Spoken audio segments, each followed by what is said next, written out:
I didn't move to the quietest street in the quietest town in Oregon looking for disruption.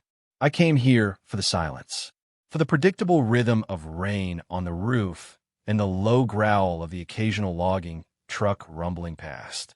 My life was a carefully curated collection of small, manageable things. The specific weight of my favorite coffee mug, the worn patch on the arm of my reading chair, the precise angle of afternoon light that fell across my desk. It was a fortress built of routine, and I was its solitary, contented king. And then there was Marcus, Fire Chief Marcus Thorne, my next-door neighbor. He was not a small or manageable thing. He was a disruption in human form, a walking disturbance to my peace. 6'4" of solid, community hero muscle, with a jaw that looked like it had been carved from the local granite, and a gaze that could probably stare down a forest fire. He was my opposite in every conceivable way. His life was loud, lived in the public eye, full of sirens and emergencies and grateful handshakes at the town market. Mine was quiet, lived between the pages of books and the flickering cursor on my laptop screen. He commanded, I observed. He was a force of nature. I was the guy who cataloged the weather patterns from his window. For 3 years, this was our dynamic, or rather our non-dynamic. I watched him from the safety of my fortress. I saw him leave for work in the mornings, his uniform crisp, his posture impossibly straight. I saw him come home in the evenings, sometimes streaked with soot, the straight line of his shoulders slumped with a weariness that felt profound and untouchable. He'd mow his lawn with a ferocious efficiency, the muscles in his back and arms cording under his t-shirt. He'd fix his own gutter, balanced on a ladder with a casual confidence that made my stomach clench. He was a constant, imposing presence just beyond my property line, a physical fact I could neither ignore nor approach. My feelings for him were a secret garden I tended in the dark, a wild, overgrown thing I refused to acknowledge in the light of day. It was a foolish, pointless ache for a man who probably didn't even know my name. He was the sun, and I was a planet in a far-flung, uninteresting orbit, content just to watch his light from a safe distance.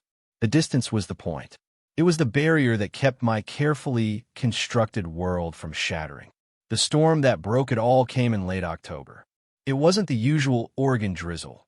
It was a violent, angry thing, a full-blown tantrum of wind and rain that tore the old fir trees and turned the sky a bruised purple. The lights flickered once, twice, and then surrendered completely, plunging my house into a sudden, deep twilight. My fortress was breached. The routine was broken. I was trying to find my emergency candles, fumbling in a kitchen drawer and cursing my own lack of preparedness, when a heavy, authoritative knock echoed through the house. It wasn't a neighborly tap. It was a summons. My heart hammered against my ribs, a frantic bird in a cage of bone. I knew who it was before I even opened the door. There he stood on my covered porch, rain slicking his dark hair to his forehead, water dripping from the brim of his yellow firefighter's jacket. Marcus Thorne. He filled the entire doorframe, a mountain of man eclipsing the raging storm behind him. Power's out for the whole grid, he said.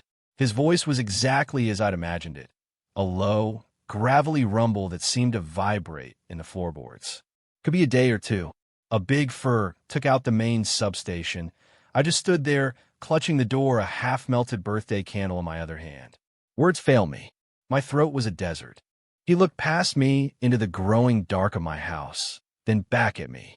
A flicker of something I couldn't read crossed his face. You got a generator? I shook my head, feeling small and stupidly unprepared. Of course the fire chief had a generator. He probably had 3. Right, he nodded, a decisive final motion. Go pack a bag. You're staying at my place. It wasn't a question. It wasn't an offer. It was a command. The kind of order you give when a building is on fire and there's no time to argue. And just like that, the walls of my fortress came tumbling down. I was being evacuated, not from a fire, but from my own life. His house was 20 yards away, but it felt like crossing a continent. The wind tried to rip the umbrella from my hand, and the rain was a physical assault. Marcus didn't seem to notice. He just put a large, steadying hand on my back to guide me up his porch steps, and the brief point of contact burned through my jacket and shirt like a brand. My brain short-circuited. 1,000 volts of pure, unadulterated panic. He's touching me. Inside, his house was the opposite of the storm. It was warm, dry, and smelled of wood smoke and coffee. A fire was already crackling in a large stone hearth, casting a flickering, golden light across the room. It was nothing like I'd imagined. I'd pictured something Spartan, functional, all hard lines and cold surfaces. But it was a home. There was a deep, worn leather armchair angled toward the fire. A thick, knitted afghan was tossed over its back. Bookshelves overflowed with what looked like worn paperbacks, not pristine hardcovers. A framed photo on the mantelpiece showed a younger Marcus with his arm around an older couple, all of them squinting happily in the sun. "Guest room is upstairs, first door on the right," he said, shrugging out his wet jacket. "Bathroom's across the hall. Help yourself to anything you need." He was already moving toward the kitchen, all business, leaving me standing awkwardly in his living room, dripping onto a braided rug. I felt like an intruder, a stray cat brought in from the rain. The silence of my own house was a comfortable skin I wore. This silence was different. It was his. It was filled with the weight of his life, a life I knew nothing about. I went upstairs and found the guest room. It was simple, clean, dominated by a large quilt-covered bed. I dropped my bag on the floor and just stood there for a moment, listening to the sounds of him moving around downstairs. The clink of a mug, the solid thud of a log being added to the fire. These were the mundane sounds of a life I had only ever observed from a distance. Now I was inside it. The intimacy of it was terrifying. When I came back down, he was in the kitchen, pouring coffee into 2 heavy ceramic mugs.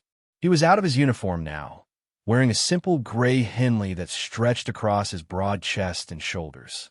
The sleeves were pushed up to his elbows, revealing forearms thick with muscle and dusted with dark hair.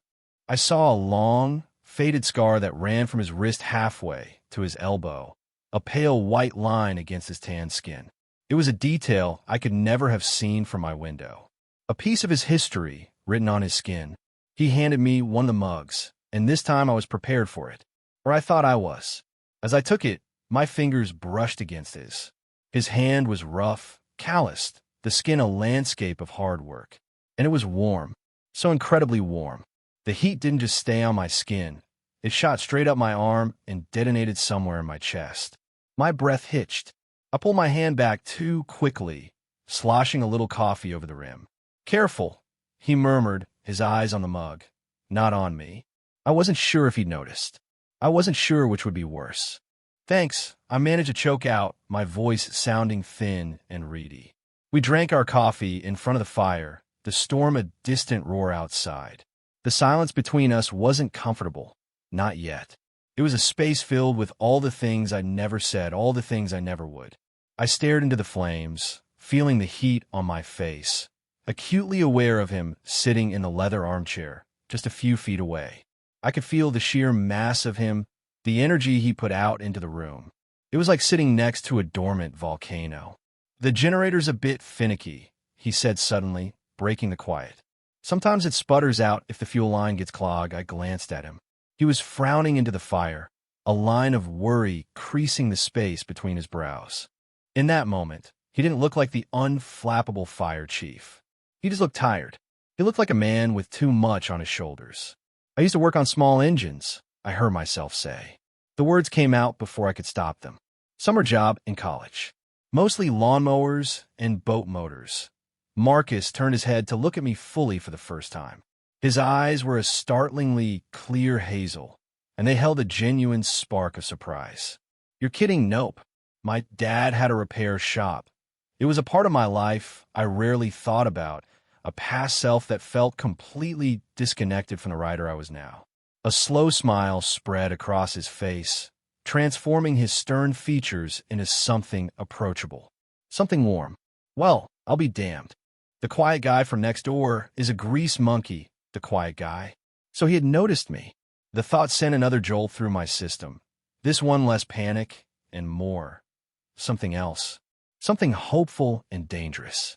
"If it gives you trouble, I could take a look," I offered, emboldened by his smile. He grunted, a sound of what might have been appreciation. Might take you up on that. And just like that, the dynamic shifted. It was a tiny, almost imperceptible change, but it was there. I wasn't just the helpless neighbor he'd rescued. I had a skill he didn't. I had something to offer. The playing field, which had seemed so impossibly tilted, leveled out just a fraction of an inch. We weren't chief and neighbor anymore. We were just two men, sitting by a fire, waiting out a storm. We ate dinner from cans he heated on the wood stove, chili that was surprisingly good. We didn't talk much, but the silence had changed. It was easier now, punctuated by the crackle of the fire and the rhythmic drumming of the rain. After we ate, he pulled a bottle of whiskey and 2 glasses from a cabinet. "Figured this is a whiskey kind of night," he said, pouring 2 generous measures. The liquid was fire in my throat, a welcome, spreading warmth that settled deep in my belly. It loosened something tight in my chest, unknotting muscles I didn't even know were clenched.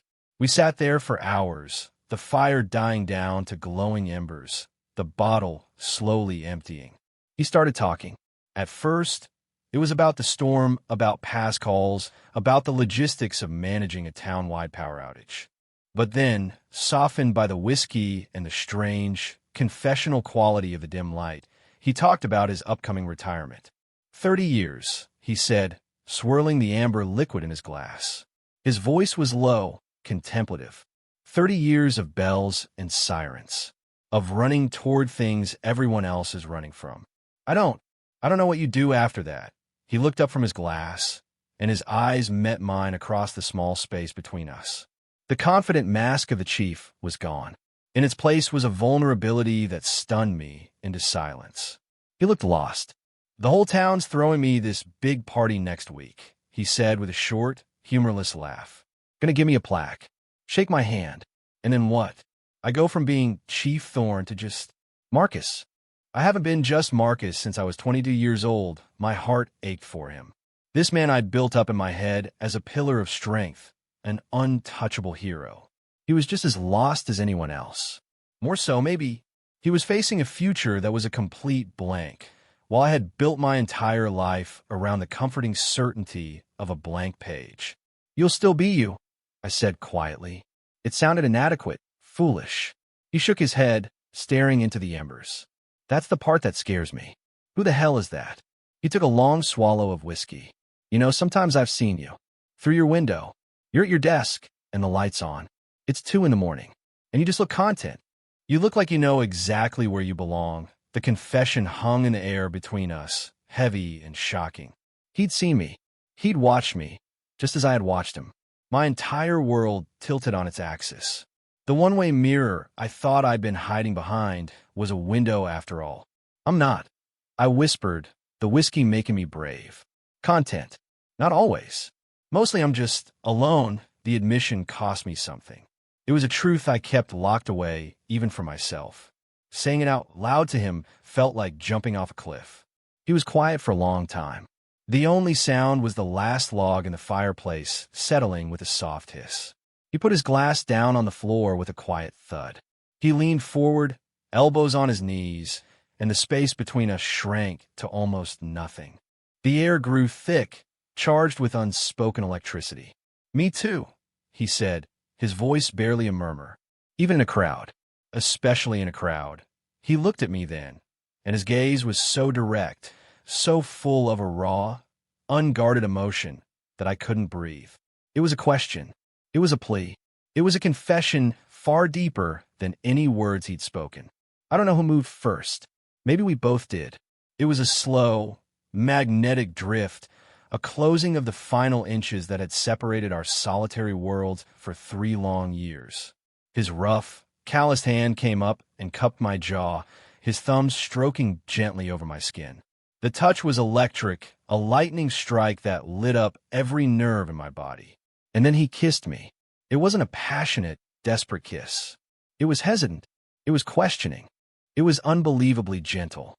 His lips were soft, tasting of whiskey and smoke and a loneliness that mirrored my own. It was a kiss that spoke of years of unspoken longing, of a connection that had been growing in the silence between our 2 houses, tended by unseen glances and quiet observations. I leaned into it, my hands coming up to rest on his chest, feeling the solid, steady beat of his heart beneath my palms. It was the most honest thing I had ever experienced. A silent conversation where we finally told each other everything. When we finally broke apart, we just looked at each other in the dim, dying light of the fire. The storm outside had quieted to a gentle patter. The world had gone still. "Leo," he breathed, saying my name for the first time. It sounded like a prayer on his lips. I didn't sleep in the guest room. I woke slowly, drifting up from a deep, dreamless sleep. The first thing I registered was the light. A pale, watery sunlight was filtering through the blinds, painting stripes across a room that was not my own. The second thing was the silence. The storm was over. The house was utterly still. The third thing was that I was alone. I sat up, the quilt pooling around my waist. The other side of the bed was empty, the pillow indented where his head had been, the sheet cool to the touch. He was gone. Panic, cold and sharp, stabbed through the warm fog of sleep. I listened, straining my ears for any sound of him. The clink of a coffee mug, the creak of a floorboard. Nothing. Only the faint hum of what I realized was the refrigerator. The power was back on. My heart began to pound a frantic, sick rhythm against my ribs. He left. He woke up and he left. I scrambled out of bed, pulling on my jeans and shirt from the night before. My movements were clumsy, hurried. I had to know. I had to see. I crept out of the bedroom and down the stairs, each step a thunderclap in the oppressive quiet. The living room was empty. The fire was nothing but gray ash. In the kitchen, a single piece of paper was propped against the coffee maker. My stomach plummeted. A note. The classic, cowardly exit. My hand trembled as I picked it up. His handwriting was a strong, slightly slanted script. Called in. Storm damage assessment. Coffee's made. That was it. No, I had a great time. No, let's talk later. Just a cold, practical statement of fact. Coffee's made. It felt like a slap in the face. It was the kind of note you leave for a house sitter, not for someone you just shared the most profound moment of your life with. The spiral started then, a vortex of doubt and self-loathing pulling me under. It was the whiskey. It was the storm. It was a moment of weakness, a temporary insanity brought on by his impending retirement and his fear of the future. He'd woken up in the clear light of day, sober and sensible, and been horrified by what he'd done. I was a mistake, a regrettable impulse. The beautiful, fragile connection we had forged in the firelight shattered into a million pieces. The memory of his kiss, of his gentle touch, was now tainted, a source of acute shame. I felt like a fool, the quiet guy from next door, the lonely writer who was so obviously, pathetically grateful for a moment of attention from the town hero. He must be laughing at me, or worse, pitying me. I couldn't stay there. I couldn't drink his coffee. I couldn't be in his house, surrounded by the ghost of a moment that had meant everything to me and, apparently, nothing to him. I grabbed my bag from the guest room, not even bothering to make the bed. I fled his house like a thief, scurrying across the damp lawn back to the safety of my own four walls. I didn't look back. My house felt different. The silence that had once been my comfort was now an accusation. It was empty. The fortress wasn't a sanctuary anymore. It was a prison cell. Every routine, every carefully placed object seemed to mock me. This was the life I had chosen, a life of solitude. And last night, for a few precious hours, I had been reminded of exactly what I was missing. The memory was an agony. A day passed, the longest day of my life. I sat at my desk, staring at a blank screen, unable to write a single word. My mind was a relentless loop of the night before, replaying every word, every touch, every glance, searching for the clue I had missed. The moment where it had all gone wrong. I watched his house. I hated myself for it, but I couldn't stop. His truck returned in the late afternoon. I saw him get out, moving with that same weary stiffness as before. He walked to his front door without a single glance in my direction. The distance between our houses, once a simple physical fact, was now a chasm, a vast, uncrossable emptiness. Another day crawled by. Silence. Nothing. No text. No call. No knock on the door. He was erasing it.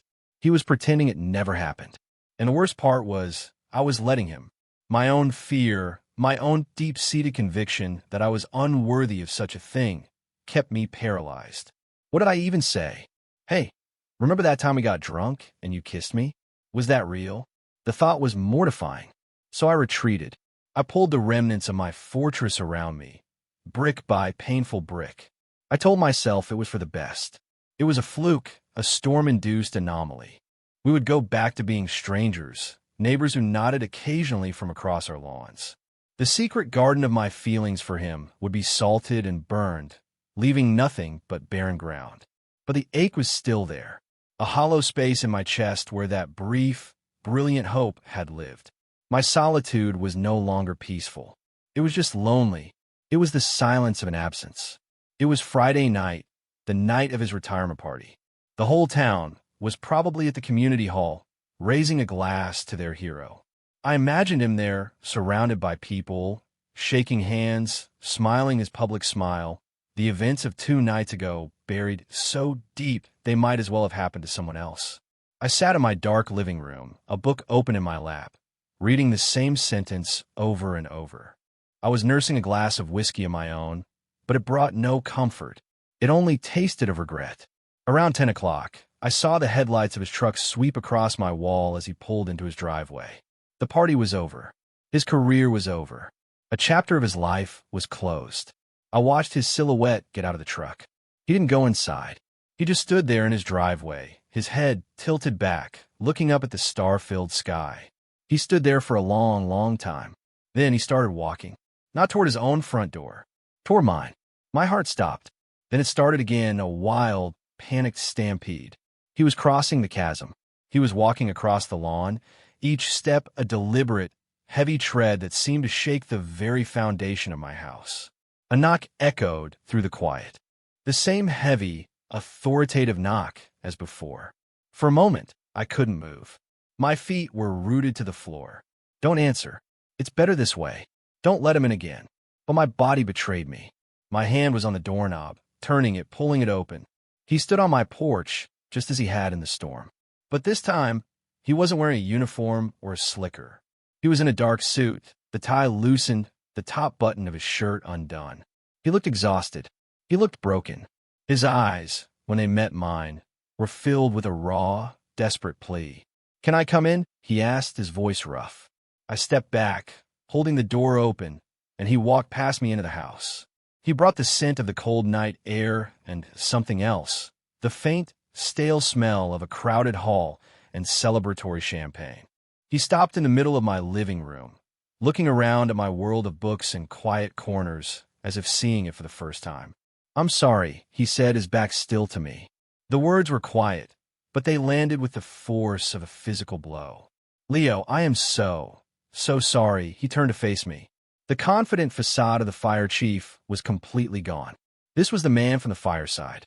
This was just Marcus. And he looked terrified. "I panicked," he said, his voice cracking on the word. "I woke up that morning, and the sun was out, and the world was back to normal.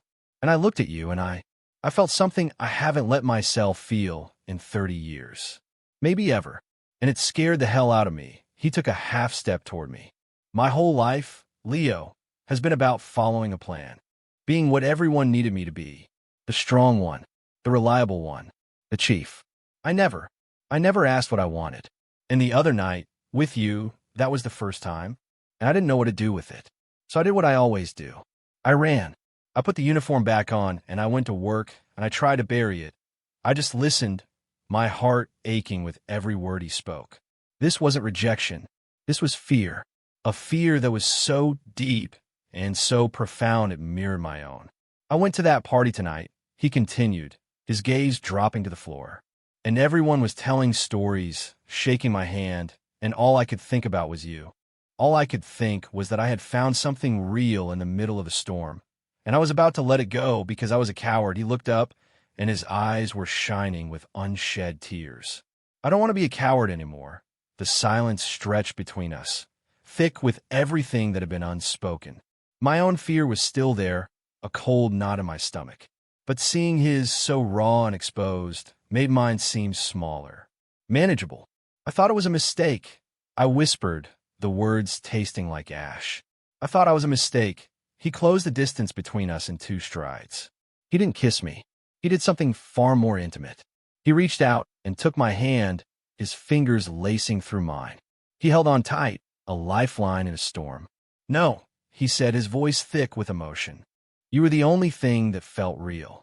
The only thing that made sense." He looked down at our joined hands, then back up at me. "This is new for me. All of it. Being retired. Being this. It's frightening. But the thought of going back to the way things were before, of just watching you from across the lawn, that a hell of a lot more frightening. The knot in my stomach dissolved, replaced by a fragile, burgeoning warmth. He wasn't pushing me away. He was asking me to be brave with him. He didn't let go of my hand. He just stood there, holding on, as if he was afraid I might disappear. He didn't ask to stay the night. He didn't push for anything more. He just asked to stay, to sit, to not be alone. And in that simple, profound request was the most significant commitment he could make. It wasn't a key to his house. It was a key to himself.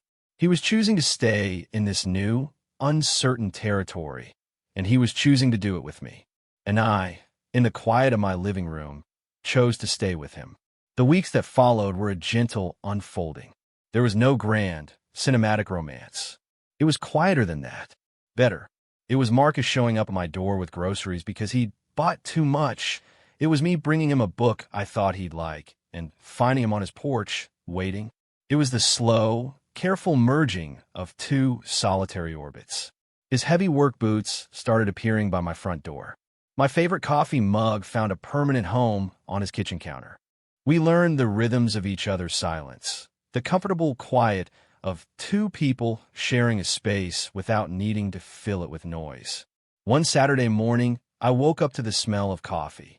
I padded into my own kitchen to find him standing in my stove, wearing a pair of my sweatpants that were far too short on him, flipping pancakes. He turned and gave me that slow, warm smile that still made my heart skip a beat. In that moment, standing there in the morning light, everything felt right.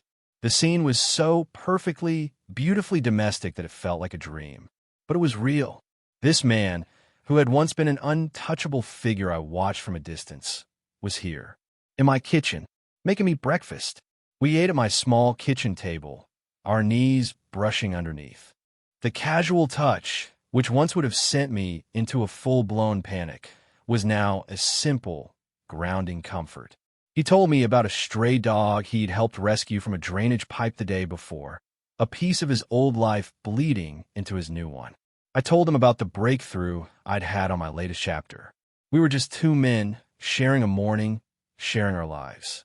I think back to the man I was before the storm, the one who lived in a fortress of his own making, who believed that safety was found in solitude and that passion was something best experienced in the pages of a book. My life was a flat, calm sea, and I was terrified of making a single ripple. Marcus wasn't a ripple. He was a hurricane. He was the plot twist I never saw coming. He didn't just breach the walls of my fortress, he demolished them. And then he stood with me in the rubble and helped me build something new, something better, something shared. He taught me that true safety isn't found in hiding from the world, but in finding the one person you're willing to weather the storm with. He disrupted my quiet, predictable life. And in doing so, he gave me a life I never knew I wanted, a life where the silence is no longer lonely, but peaceful. It's funny how a person can live right next door to their entire future and not even know it. How much bravery does it take to cross a lawn, to knock on a door, to admit you're scared? It turns out, it takes a lifetime of courage, all saved up for a single moment. I'll be forever grateful he spent his on me.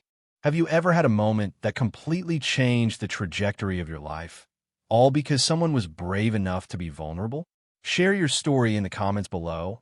I'd love to read about the unexpected storms that brought something beautiful into your life. And if you enjoyed this story, please consider subscribing for more tales of love found in the most unexpected of places.